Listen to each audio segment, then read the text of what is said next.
Deadly violence has erupted along the Gaza border today as the U.S. Embassy officially opened its doors in Jerusalem.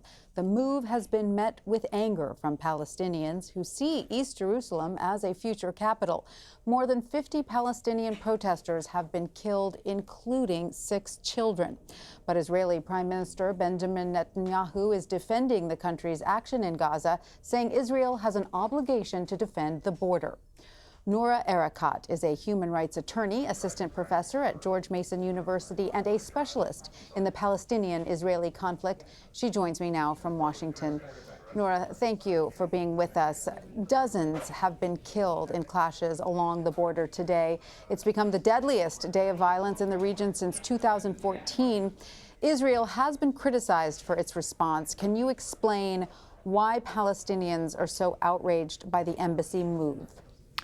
So let's just start by saying that there isn't a border with Israel. Israel has never declared its border. So what you have are the armistice lines from 1949 that also constitute the 1967 lines. And so there is no border. Number two, there were no clashes between Palestinians and Israelis because there's a buffer zone. So Palestinians who are gathering in order to protest their dispossession and removal and they're demanding their right to return as refugees are basically not confronted by any Israeli civilians, not posing harm to any Israeli civilians, to any military installations, or to any Israeli soldiers. So there are no clashes. This was the lethal use of force against nonviolent protesters who did not pose a threat to Israel. Number three, this isn't just about the embassy move. Palestinians have been protesting for 70 years, demanding their right to return and their right to freedom. Since March 30th of this year, Palestinians have been gathering for the Great Return March, demanding that they have the right to return as refugees. It happens to coincide on the day that the U.S. is opening up its embassy in Jerusalem, and that is why there is a coincidence of these issues. But Palestinians are there every day protesting in silence or in marches with or without the spectacle of an embassy opening. So you do not believe then that Hamas is inciting these protesters? It has been made very clear that this is a gathering of Palestinian civil society who have organized themselves without any direction from Hamas and, in fact, in contravention to them. Hamas is not just Israel's nightmare. Palestinians don't want them either, but that is actually a scarecrow in this situation. When we continuously look at Hamas as the source of the issues, what we're doing is we are dehumanizing Palestinians who have been protesting for 70 years. Hamas wasn't created until 1987. Why were Palestinians protesting before then? Palestinians are being removed in Jerusalem, in Sheikh Jarrah, in Hizmeh, within Israel, in al-Hiran. There is no Hamas there. This is a scarecrow, and we should engage in more responsible discussion about why Palestinians are protesting, how their human rights are being violated, and how Israel needs to be held to account. So obviously this goes back, as you said, 70 years. What is the significance of today's move of the U.S. Embassy to Jerusalem? Israel declared its independence on May 14th, 1948. Palestinians consider May 15th, the day that their forced exile and removal was consecrated, as their catastrophe or their Nakba.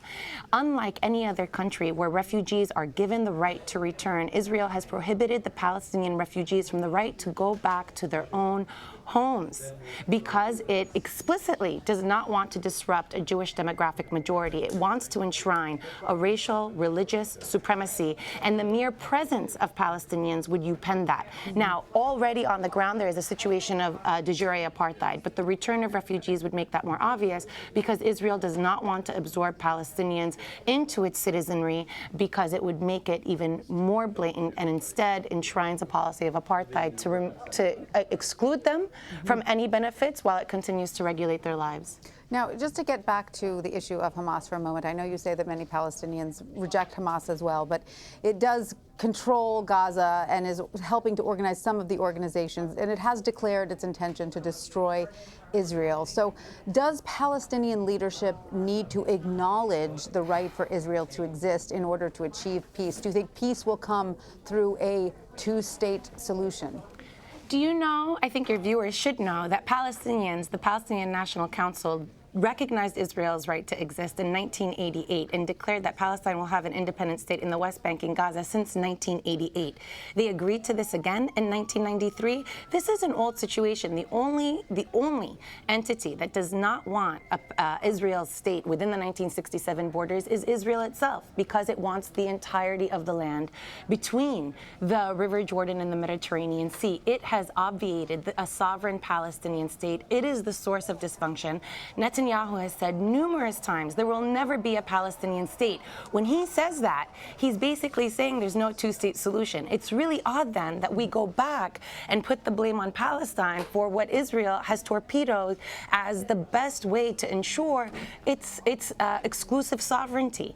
And then about Hamas, it also merits mention that Hamas has recognized that it would enter into negotiations with Israel in a unity government, and that it also endorses a two-state solution. So unless we want to blatantly disregard the empirical evidence on file, we cannot pursue this line of reasoning.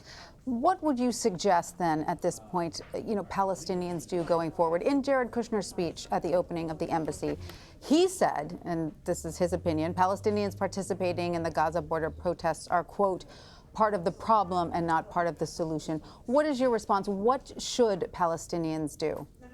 I wonder, I ask myself the same thing. What should Palestinians do? How much more do they need to do to protest peacefully, to have barbecues at the border, to fly kites, to have circuses, to actually participate in flotillas that are breaking the blockade, to engage in boycott, divestment, and sanctions of Israel? We have tried almost everything, and everything that we do, we're being told that it's our fault that we can't be free.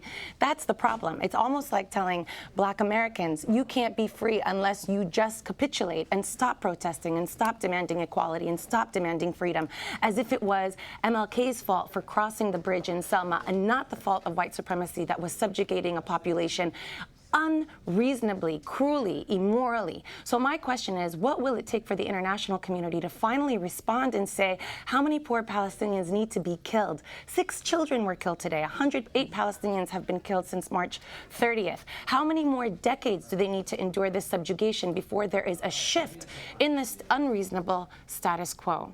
And what would you recommend? I would recommend freedom.